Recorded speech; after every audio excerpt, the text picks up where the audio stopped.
Save ওয়াটারকে বাঙালি ঠিক দুটো সময় সিরিয়াস নেয়। একটা হচ্ছে শীতকালে চান না করে সেভ ওয়াটার করে, আর দ্বিতীয়টা হচ্ছে হোলির সময় বিভিন্ন বলিউড টলিউড তারকাদের ভয়ে সেভ ওয়াটার আমরা হ্যাশট্যাগ ইউজ করা শুরু করি। তো সেভ ওয়াটারকে ঠিক ততটা আমিও সিরিয়াস নিয়েছিলাম যতটা আপনারা নিয়েছিলেন।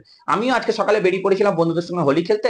রাস্তার ধারে দেখলাম স্বভাবত ওই তিনজন বসন্ত উৎসব পালন করতে মদের বোতল নিয়ে বসে গেছে। তো তিনজন মাতালকে আমি বোঝালাম যে জলের মুহূর্ত কতটা, আমাদের জলের লেয়ার কতটা নেমে গেছে। আমি সেভ ওয়াটার নিয়ে খুবই আগ্রহী ছিলাম, ওদের তিনজনকে বুঝিয়ে দিলাম যে জল আমাদের পরিবেশের জন্য কতটা দরকারি। সেই জন্য ওদেরকে বললাম আপনি মদ জল ছাড়া খান। ওরাও বললো ঠিক আছে। নিয়ে ওরা জল ছাড়াই মদ খেয়ে নিল, ওরা 1 লিটার জল বাঁচিয়েছে। এই সেভ ওয়াটারের উদ্যোগটা আমার মধ্যে ততক্ষণই ছিল যতক্ষণ না পর্যন্ত আমি আবির মেখেছিলাম। ভাই ওয়াটার সেভ করবো কি করে, আবিরে তো রং মিশানো। আমি 5 কোট চান করেছি, তাতেও দেখো এখানগুলো তো সব রং লেগে আছে। আমি তো একটু পরে ভাবছিলাম ফেসবুকে পোস্ট করব যে গাল গলা পিঠ ঘষে দেওয়ার জন্য একটা লোক লাগবে, রং তুলতেই পারছি না ভাই। কি আজব জিনিস মিশিয়ে দিয়েছে, ঘষেই যাচ্ছি ঘষেই যাচ্ছি। আমি পিঠ হাত গলা এত ঘষেছি না, আলাদিনের প্রদীপ থাকলে ঘষে দিলে 3-4টে জিন বার করে ওদের ছেলেও বেরিয়ে যেত। এত ঘষে ঘষে আমার ছাল চামড়া উঠে গেছে কিছু কিছু জায়গায়। তো আমি সরকারকে বলবো সেভ ওয়াটার না লিখে আপনি আবিরের ফ্যাক্টরি থেকে রেড মারুন, ওখানে রং মেশানো বন্ধ করে দিন, সেভ ওয়াটার এমনিই হয়ে যাবে। বাঙালি কি করে ওয়াটার সেভ করবে? 2-3 দিন হালকের বাচ্চা হয়ে ঘুরে বেড়াবে নাকি সবুজ আবির মেখে? কি করে রংটা তো তুলতে হবে। 5-6 দিন চান না করে থাকবে নাকি? একদিনে 5-6 বার চান করতে হচ্ছে তাও রং উঠছে না, তার উদাহরণ আমি। সেভ ওয়াটারটা না তাদের পক্ষে উপযুক্ত যারা ওই বলিউড টলিউড স্টার জলসা সিরিয়ালে নায়িকাগুলো এখানে একটু আবির মেখে বলে সেভ ওয়াটার হ্যাপি হোলি। দিদি আপনি কোনোদিন মাঠে গিয়ে বন্ধুদের সঙ্গে রং খেলেছেন? আপনি তো এখানে একটু আবির মাখেন, আমার বন্ধুরা এখানে একটু ছেড়ে গোটা বডিতে লাগিয়ে দেয়। কি করে তুলবো? কেমিক্যালে ভর্তি গোটা রং। নিজেকে আয়নায় দেখে মনে হচ্ছে রাস্তা বানানো পিচের গাড়ির তলায় পড়ে গেছিলাম। গোটা গায়ে এদিকে কালো, এদিকে স্টিল কালারের, এইদিকে হলুদ, এইদিকে লাল। নিজেকে দেখে মনে হচ্ছে না ব্রেকফাস্টে রামধনু খেয়ে নিয়েছি, এত রকম কালার হয়েছে আমার গোটা গায়ে। নিজেকে আমি চিনতে পারছি না। আমার বন্ধুরা আমাকে এত বিচ্ছিরি ভাবে রং মাখায় না, আমি রং মেখে বাড়ি এসেছি, আমার মা বলছে আজকে ভিক্ষা দেবো না, অন্যদিন আসবেন। আমি বলছি তোমারই ছেলে। আর এই কেমিক্যাল আবিরের থেকেও না বাঙালির হোলিতে সবথেকে বড় শত্রুকে জানেন? না না, পাশের বাড়ির কাকিমা না। এই হোলিতে বাঙালির সবথেকে বড় শত্রু হলো হচ্ছে ভাঙ। খেয়েছেন কখনো? খাননি তো? বেঁচে গেছেন। আজকে আমার এক বন্ধু ভাঙ খেয়েছে, আমি গেছি তাকে রং মাখাতে, একটু আবির নিয়ে তার গালে আমি লাগালাম। ও কিছুক্ষণ আমার মুখের দিকে রং করে তাকিয়ে রইলো। তারপর 15-20 সেকেন্ড পর একটুখানি আবির নিয়ে আমি গালটা বাড়িয়েছি, ও আমার গালে না দিয়ে আমার পায়ে দিয়ে দিল।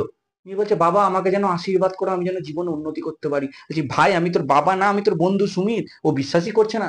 ভাঙের ইফেক্ট তো এত বেড়ে যায়, লোকে এইটুকুন এইটুকুন ড্রেন, এই জল যাচ্ছে একটু, ওইটার সামনে দাঁড়িয়ে হ্যাঁ হ্যাঁ করে কেঁদেই যাচ্ছে। আমি বলছি, কি হলো রে? বলছে এই নদীটা আমি কি করে পেরোবো।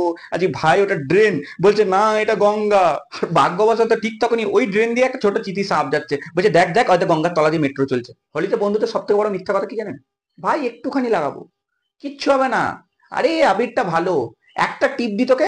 এই কথাগুলো বিশ্বাস করবেন না, একদম করবেন না। ও শয়তানদের কাছে রাশিয়ার পুতিনের থেকেও বেশি মেটেরিয়াল আছে কিন্তু। ওর কাছে এত আবির, জল ফেলানো বেলুন, পিচকিরি সব আছে কিন্তু পেছনে এরকম করে ধরে আছে। আপনাকে বলবেন একটু লাগাবো, একটু কপালে একটু টিপ দেবো, হারগিজ বিশ্বাস করবেন না। আপনি যখনই কপাল বাড়াবেন দেখবেন মুখে এরকম দোদমা ভূমির মতো দুমদাম বেলুন মেরে আপনাকে অজ্ঞান করে ফেলে দেবে। তারপর আপনার মুখে আবির ফাবির লেপে গোবর ফোবর লেপে ড্রেনের জল ফল দিয়ে রং মাখিয়ে বাড়ি চলে যাবে।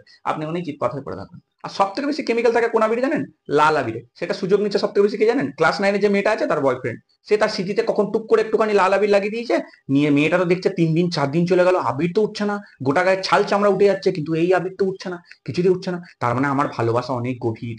বোন ওটা গভীর ফবির কিছু না, ওর মধ্যে কেমিক্যাল আছে, ওটা 7 দিন পর উঠে যাবে। আর ওকে বিয়ে করলে তো সংসারটাও ঠিক 7 দিনেই ভেঙে যাবে। ওটা তোর ভালোবাসা সোহাগ না, ওটা কেমিক্যাল ফ্যাক্টরির কেমিক্যাল। এখন আবিরের সব থেকে বেশি ফ্রড কিছু হচ্ছে না, প্রত্যেক আবিরের সামনে পেছনে লিখবেন লেখা থাকে হার্বাল আবির। আমিও সেটা বিশ্বাস করে 1 প্যাকেট আবির কিনে নিলাম, খুব মাখলাম। হার্বাল আবির গোটা গায়ে হাতে বন্ধুদেরকে মাখাচ্ছি, নিজেও মাখছি। আমার মেখে মেখে যখন বাথরুমে এসে আমার ঘষতে ঘষতে জিভ বেরিয়ে গেল ওই হার্বাল আবির তুলতে তুলতে, তখন আমি বুঝতে পারলাম ওরা হার্বাল আবিরের মধ্যে না হাড়টা দিতে ভুলে গেছে। তো হ্যালো গাইস, ভিডিওটা পুরো দেখার জন্য অনেক ধন্যবাদ। আপনারা আপনার পরিবারকে শুভ দোলযাত্রার অনেক শুভেচ্ছা জানাই। হোলি খুব ভালোভাবে কাটান, কোনো রকম পশু প্রাণীকে কোনো রকম রং দেবেন না, ওই কেমিক্যালে তাদের অনেক ক্ষতি হয়। দিলেও ভালোবাসার বসে ছোট্ট একটা কপালে টিপ দিন তাদের, কিন্তু বেশি রং ব্যবহার করবেন না। একটু জল একটু কম ব্যবহার করুন, কারণ জলের লেয়ারের যে অবস্থা সত্যি করে কি আর করা যাবে। তো দেখা হচ্ছে পরের ভিডিওতে, ভালো থাকবেন। জুম।